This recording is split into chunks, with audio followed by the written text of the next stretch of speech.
Bien, vamos a estar viendo lo que dice Segunda de Corintios, capítulo 2, versículo 1 hasta el 11. Leemos la palabra en el nombre de Jesús.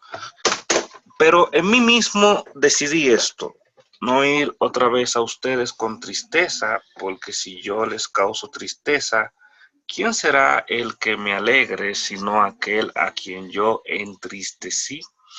Y esto mismo les escribí para que cuando yo llegue no tengan tristeza de parte de los que debieran alegrarme, confiando en todos ustedes de que mi gozo sea el mismo de todos ustedes.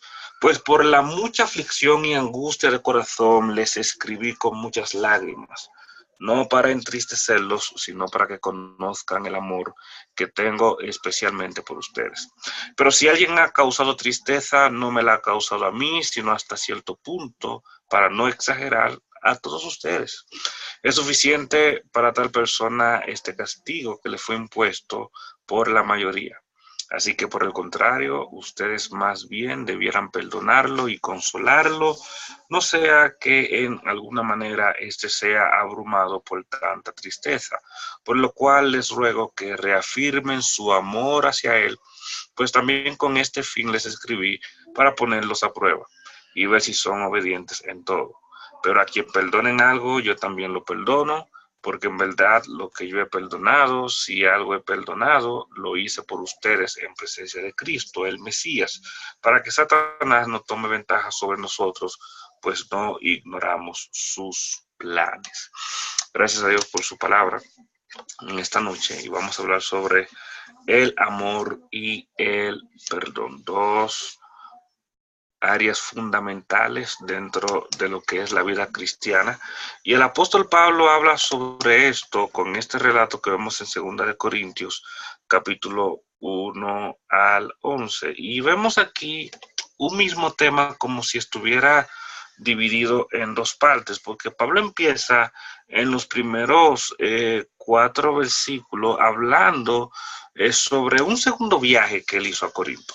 No vemos mayores detalles de este viaje en la Biblia, pero todo parece indicar que en este viaje Pablo tuvo que corregir y confrontar a la iglesia de Corinto en varios temas. Esa es una área que obviamente no es agradable, no es popular. Uno a veces no quisiera ni corregir ni a sus propios hijos, porque uno quisiera que siempre todo fuera alegría, paz y armonía, pero sabemos que no es así. Como humanos que somos, todos cometemos errores y en algún momento vendrá la corrección. Y es trabajo pastoral realizar corrección. No siempre va a ser un trabajo agradable, pero es un trabajo necesario. Entonces, Pablo aparentemente en este segundo viaje, realizando una labor apostólica y una labor pastoral, Pablo tuvo que corregir y confrontar a la iglesia de Corinto en varios temas en dicho viaje. Y recordemos que el libro de Primera de Corintios que estuvimos estudiando en los primeros meses de este año, es un libro en el cual vemos mucha corrección de parte del apóstol Pablo hacia la iglesia. Entonces, aparentemente, en un viaje que tuvo Pablo, que reitero, no vemos mayores detalles de esto en la Biblia, Pablo ya de frente, en persona, tuvo que corregir, confrontar a la iglesia, no por su mal, sino por su bien. Sin embargo, por lo que Pablo escribe en estos primeros 4 versículos, parecía indicar que este fue un viaje que le causó a Pablo mucha tristeza, pero también a la iglesia le causó mucha tristeza por los probables temas que pudiesen haberse tratado. Obviamente, cuando hay una corrección, cuando hay una confrontación, esto va a traer quizás cierta sensación de no alegría, es lógico, pero no es porque sea un mal para la persona a quien está corrigiendo. Hay gente que puede hacer una corrección de mala manera, pero obviamente cuando vemos una corrección verdaderamente cristiana, una corrección pastoral con un principio bíblico, un principio cristiano, no es por el mal del hermano. El hermano en la fe no es por el mal de la congregación, sino por su bien. Es como cuando nuestros padres, que no nos criamos con padres, o tutores, que no nos criamos con tutores, no, nos corregían, realmente no era por nuestro mal, sino por el bien. Y cuando un pastor corrige a alguien sobre algún tema, no es por su mal, sino por su bien. Entonces, Pablo aparentemente los temas, y vamos a ver un poco más en detalle sobre esto ahora, fueron temas duros y esos temas pues trajeron un poco de tristeza y Pablo por eso se abstuvo, decidió no hacer un tercer viaje a Corinto, probablemente para no afectarlos más. Quizás todavía estaba algo reciente el tema de esta corrección. Y aunque Pablo, reitero, quiero ser reiterativo en esto, no los había confrontado por su mal, sino lo había hecho en amor y por su bien, también Pablo entendía que debía ser prudente. Eso es un punto importante tener en cuenta. Y es parte del amor, lo que es la prudencia. Entonces, a veces hay que buscar de manera sabia cómo no afectar más a nuestro prójimo. Y Pablo probablemente se abstuvo de este tercer viaje para no afectar más a la iglesia. Ahora, Pablo expresa en los versículos 5 al 7, esto es un relato de Pablo que lo que encierra es el tema del amor y el perdón que siempre debe de haber entre nosotros y nuestro prójimo. Pablo expresa en los versículos 5 al 7 cuál fue la causa de la tristeza. O sea, Pablo está diciendo, finalmente no fui yo que causé tristeza, la tristeza fue por causa de tal cosa. Entonces Pablo dice lo siguiente en los versículos 5 y 7, pero si alguien ha causado tristeza, no me la ha causado a mí, sino hasta cierto punto para no exagerar a todos ustedes. Fíjate, Pablo dice, si alguien ha causado tristeza, o sea, Pablo está dejando saber que esa tristeza que hubo realmente no fue por causa de él, sino por un hecho que alguien cometió. Y Pablo sigue diciendo, es suficiente para tal persona, fijémonos que Pablo está hablando de un tercero, este castigo que le fue impuesto por la mayoría. Así que, por el contrario, ustedes más bien debieran perdonarlo y consolarlo, no sea que en alguna manera sea abrumado por tanta tristeza. Entonces, hubo alguien que cometió un delito grave en la iglesia. La Biblia no entra en detalle sobre esto. Hay especulaciones sobre cuál fue el delito y eso. No voy a entrar ahí porque son especulaciones. No hay un detalle qué fue lo que se cometió. Pero hubo alguien que cometió algo grave. Recordemos, y lo hablamos la semana pasada, los cristianos que formamos parte de la iglesia, sí somos cristianos, pero también somos humanos. Entonces, en cualquier momento, cualquiera se puede equivocar de una forma u otra. Entonces, esta persona cometió un acto grave y la gravedad de este acto llevó a que tuviese que ser disciplinado. Fíjate cómo Pablo dice, es suficiente con el castigo impuesto por la mayoría. O sea, aparentemente hubo una especie de votación, unos cuantos quizás dijeron, dejen eso así, pero la mayoría comprendió y concuerdo con eso de que eso no podía quedar así, tendría que haber alguna disciplina al acto que esta persona haya cometido. Y esta disciplina causó tristeza a Pablo. Y no solo a él, sino también a toda la iglesia. Y es comprensible. Pensemos casos, por ejemplo, de a un papá, a una mamá, una persona seria, honesta, responsable, y lamentablemente le sale un hijo delincuente. Como hemos visto, esos casos son cotidianos, ¿verdad? Y el hijo delincuente quizás roba o peor aún llega a matar. Yo estaba viendo hace unos días de una persona, sin entrar en mayores detalles porque es un asunto muy triste, ¿verdad? Pero un hombre mató a su esposa y no quiero detallar tanto. Y el hombre tenía varios días que estaba prófugo de la justicia hasta que finalmente se entregó y le preguntaron por qué no te entregaste desde el primer momento. Y dice él, es que hablé con mi mamá y mi mamá decía que no soportaba verme en la cárcel. Si me veía en la cárcel, decía ella que se moría.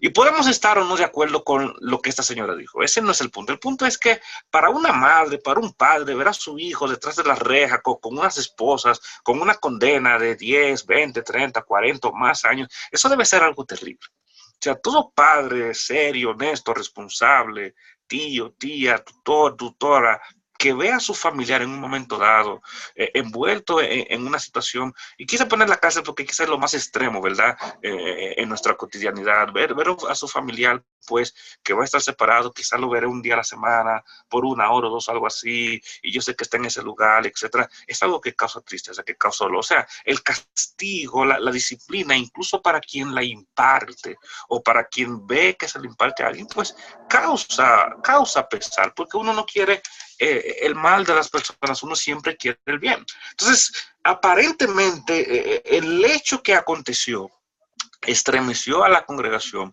La disciplina, pues, causó tristeza y había esa sensación de ese malestar por esto. Ahora, Pablo, interesante, reconoce que la persona estuvo bien disciplinada.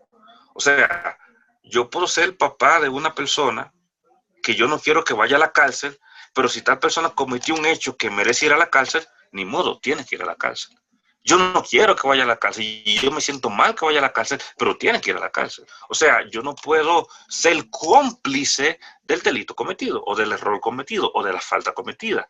Del hecho que estuvo reñido. Entonces, si un hermano o una hermana en la fe, por más que le querramos, comete un error, pues se requiere cierta disciplina para que esta persona tenga un momento de reflexión y de comprensión. Wow, hice algo mal, no estuvo bien, y necesito cambiar, pedirle perdón a Dios, etcétera, etcétera. Entonces, Pablo, reconociendo que la disciplina estuvo correcta, al mismo tiempo muestra amor, compasión por esta persona, al motivar a la iglesia a perdonar y consolar a la persona que cometió tal hecho, para que esta persona no cayese en una tristeza tan profunda que pudiese convertirse en una depresión por causa de la gran tristeza y la gran culpa que sintiera. Y eso es algo muy importante sobre el tema de la disciplina cristiana, que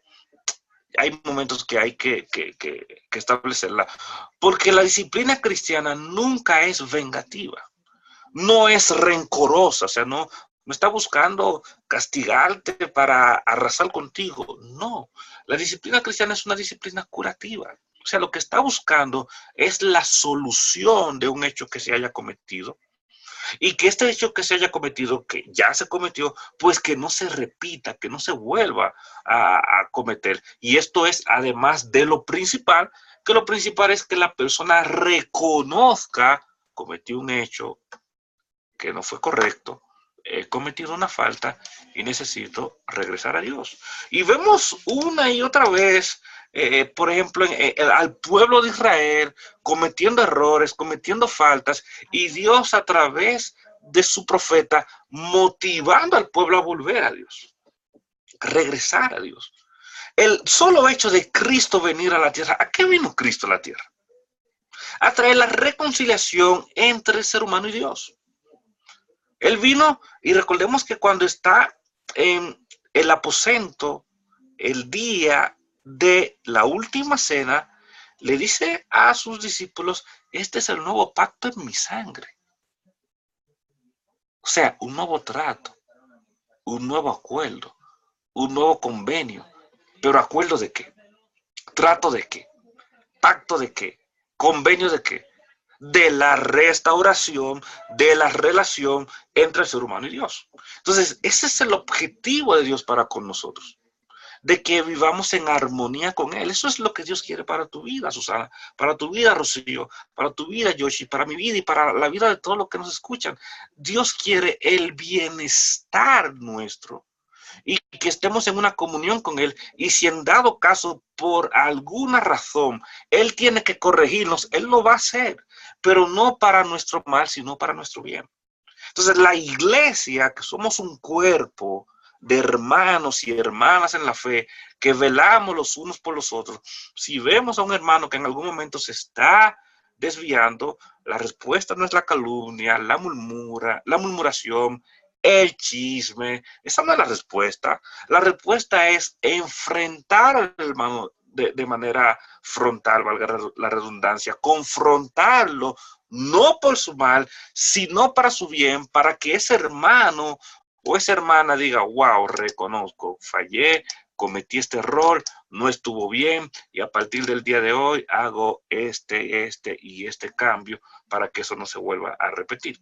Entonces, cuando eso acontece, que la persona ha reconocido su error, recordemos, por ejemplo, cuando Jesús habla con Pedro luego del tema de la negación, etcétera. Jesús muere, resucita, y se encuentran y Jesús le pregunta a Pedro, Pedro, ¿me amas?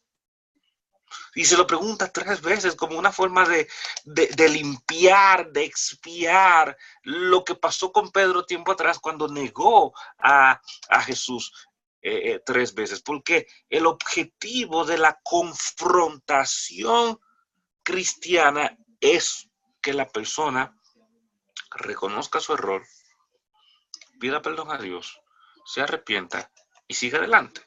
Luego que eso acontece, que la persona reconoce que se equivocó, que la persona pide perdón y la persona tiene disposición de seguir adelante, ¿qué es lo que hay que hacer? Ahí viene el tema de el amor y viene el tema del perdón. Cuando llegamos a los versículos 8 al 11, vemos que Pablo animó a la iglesia a reafirmar su amor hacia tal persona que cometió el hecho grave. Y quiero remarcar esa expresión, esa palabra, grave. O sea, lo que la persona cometió no fue algo pequeño.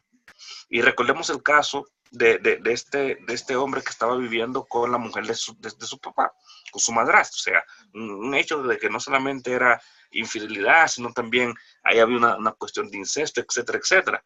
Aunque fuese tan grave ese hecho, el objetivo de la iglesia siempre debe ser, en la medida de lo posible, la restauración de esa persona.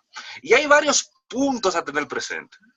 El primer punto es el segundo más grande mandamiento. ¿Cuál es el segundo más grande mandamiento? Amarás a tu prójimo como a quién, como a ti mismo. Y pensemos que tú cometas el peor de los actos cometidos en la vida. Piensa en tu mente para ti, ¿qué sería lo peor? Si tú cometieses ese acto, ¿no quisieras que tuviera misericordia de ti? Al menos que fueses un suicida, ¿verdad? O una suicida que dice, no, mátenme. Pero no que dijera una persona, si cometiesen lo peor, piensa en lo peor de lo peor. Tú quisieras que tuviera misericordia de ti, ¿sí? Que te perdonaran, que te dieran una segunda oportunidad, que aunque vaya a la cárcel, pero no me maltraten, no abusen de mí, no me hagan daño.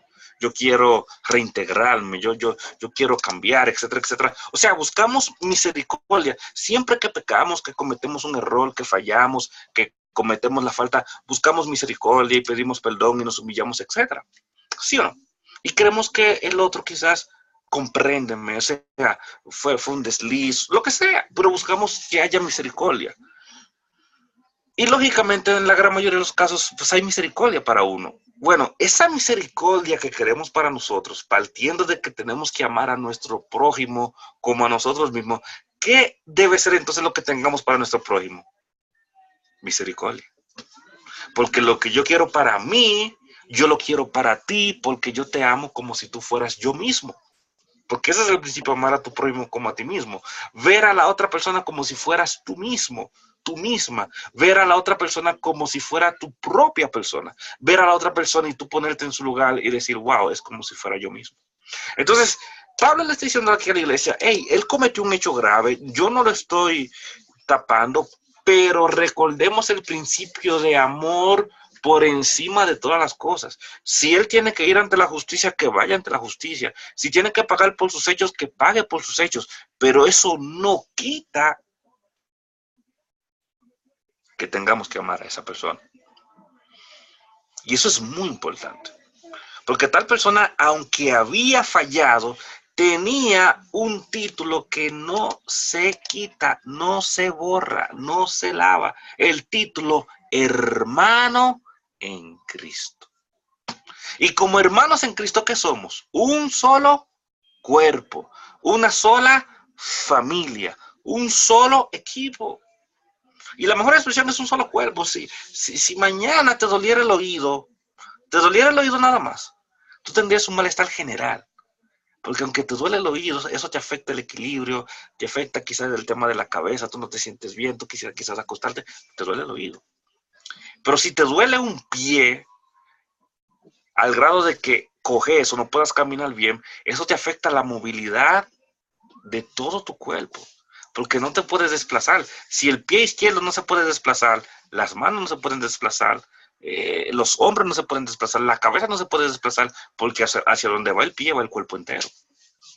Pero si te faltan los ojos, eso es gravísimo, porque el cuerpo entero corre el riesgo hasta de morir, porque si tú cayendo tropiezas y si tú caminando tropiezas y te caes, o hay un abismo y tú no sabes si te vas por el abismo, eso es algo terrible.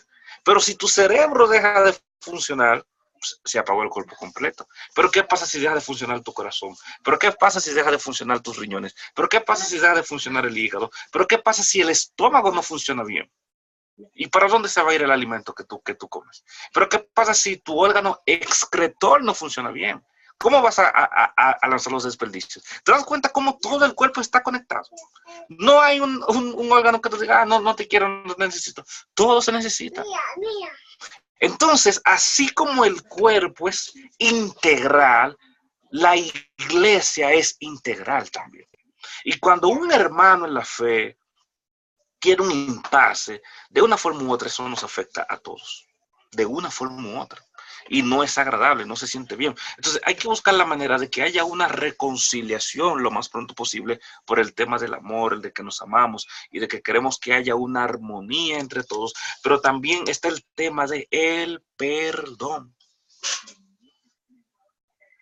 Entonces Pablo motivaba a la iglesia a amar a esa persona, consolándolo y a perdonarle, haciéndole saber, sabes que sí, estás en disciplina, pero no te guardamos rencor, porque tú eres nuestro hermano y te perdonamos. ¿Por qué?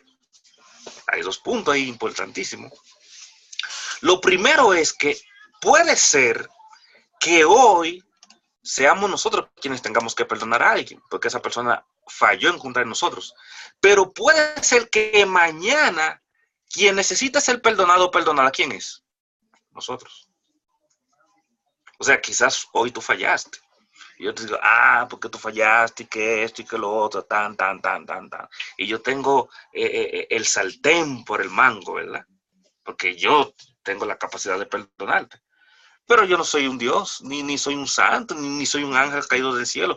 Yo también mañana puedo fallar. Mañana puedo ser yo, perdón, quien me equivoque. Mañana puedo ser yo quien cometa la falta. Entonces mañana, ¿quién va a necesitar ser perdonado? Yo. Entonces, así como yo tengo misericordia de los demás, porque yo quiero que tengan misericordia de mí, así es recíproco. Entonces, así como yo quiero misericordia por mí y para mí, tengo que tener misericordia también para ti. Pero recordemos lo más importante, porque la relación es horizontal entre los hermanos, pero es vertical con Dios. ¿Qué dice la oración que Jesús nos enseñó, conocida como la oración del Padre Nuestro? Perdona nuestras ofensas. Ahí viene la partecita. Así como. ¿Qué significa así como?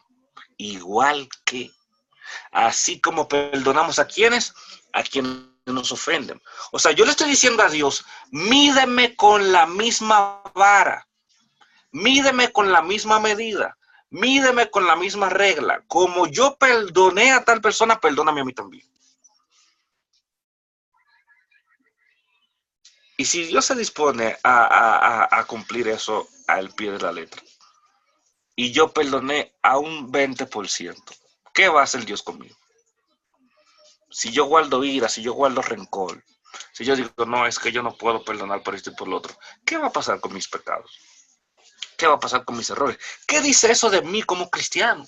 Jesús estando en la cruz, lo primero que salió de sus labios, el perdón.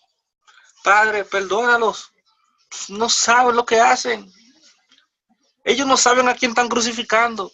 Ellos no saben a quién están matando. Si me vieran a mí por debajo de esta piel humana y ellos vieran realmente quién yo soy, ni me tocaran. Pero ellos no saben. No saben a quién están quitándole la vida.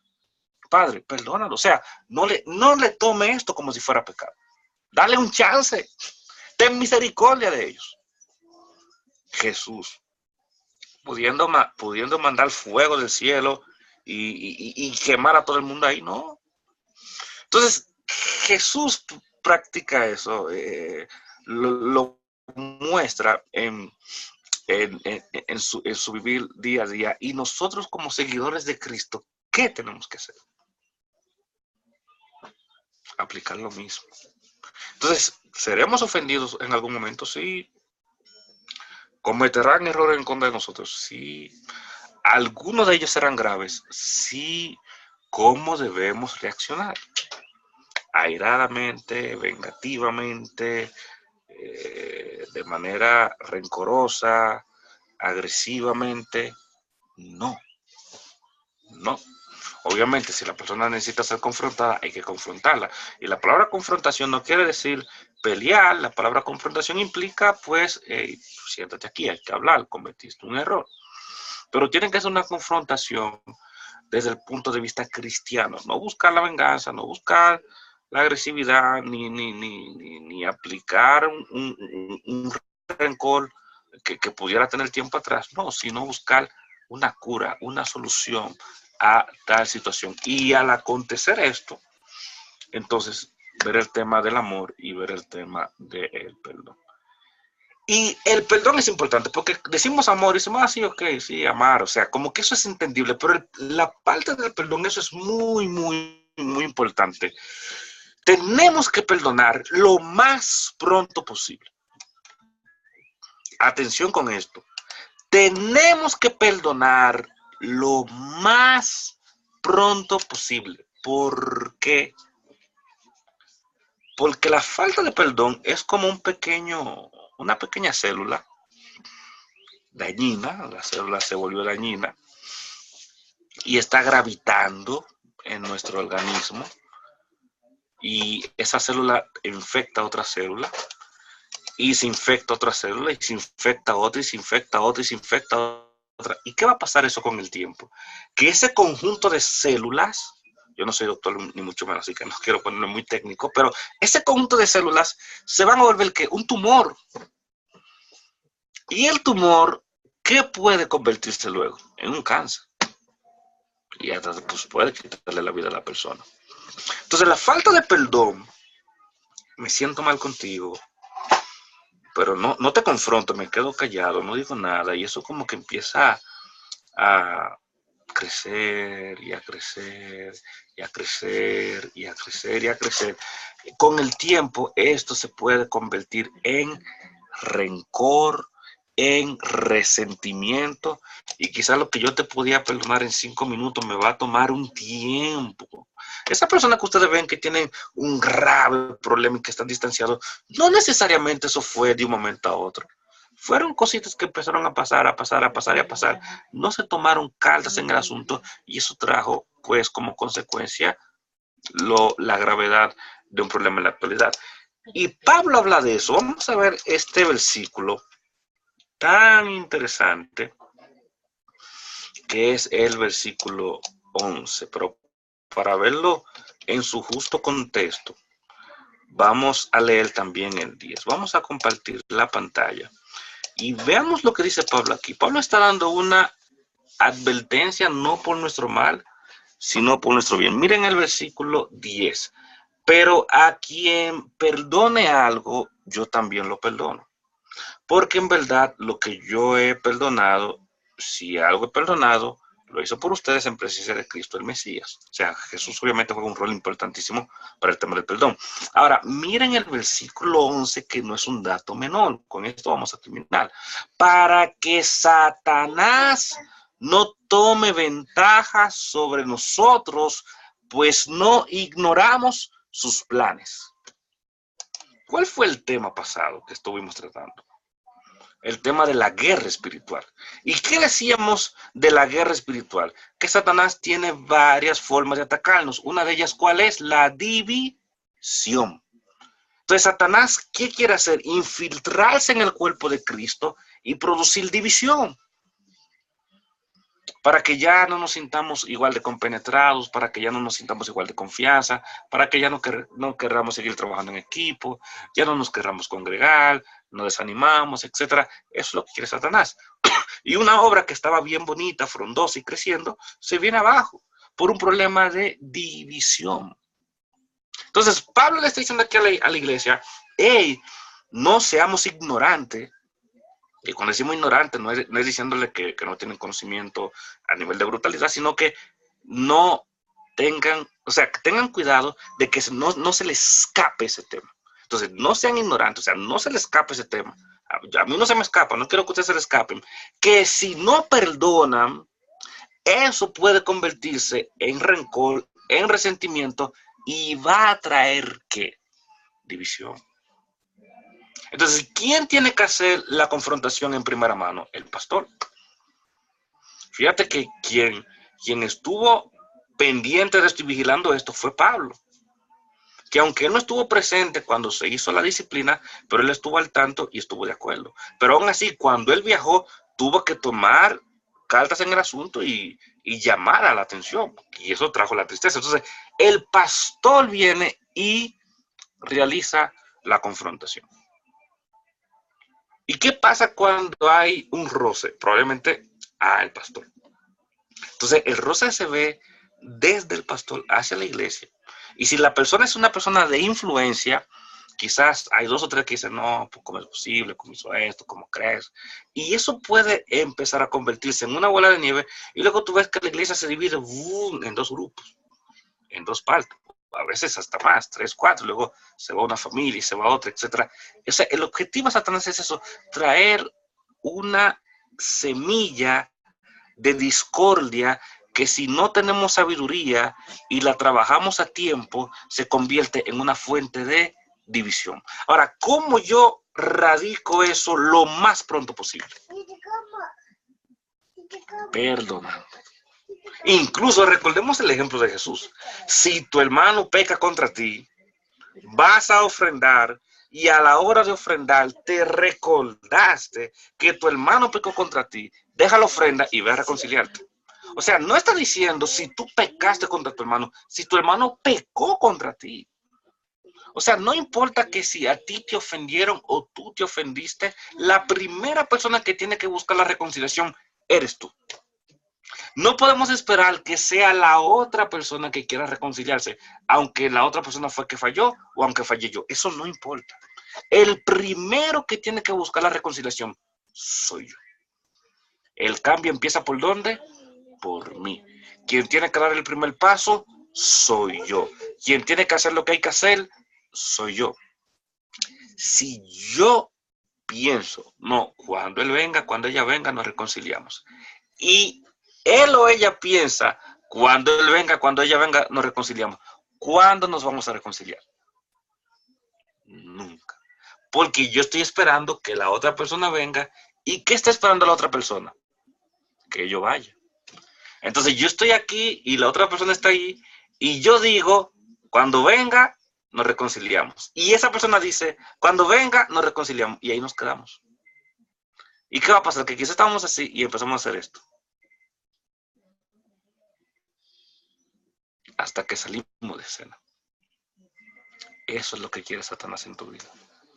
Dividirte, desanimarte, sembrar rencor en ti, sembrar resentimiento en ti, sembrar ira en ti. Pero hay un punto importante. ¿Y tu testimonio? Porque hay gente ahí afuera que te está viendo, incluyendo gente no cristiana. Y luego la gente que dice, y con justa razón, por banca, y esos son los cristianos y mira cómo se están matando uno con otro. ¿Cómo me piden a mí que entre al grupo de ellos? Entonces tenemos que tener mucho cuidado con esto. Este no es un tema menor, no es un dato menor. Somos humanos, sí somos cristianos, pero somos humanos. Y eso implica que fallaremos, cometemos errores, pecaremos, pero siempre tenemos que estar dispuestos ¿a qué? A pedir perdón, reconocer nuestro error, cambiar y seguir adelante. Pero nosotros, como convivimos con seres humanos, pecarán contra nosotros, nos afectarán, nos ofenderán, nos harán daños. Siempre tenemos que tener la disposición de ¿qué? De amar, de perdonar y de buscar la reconciliación, aun cuando los ofendidos hayamos sido nosotros. ¿Para qué?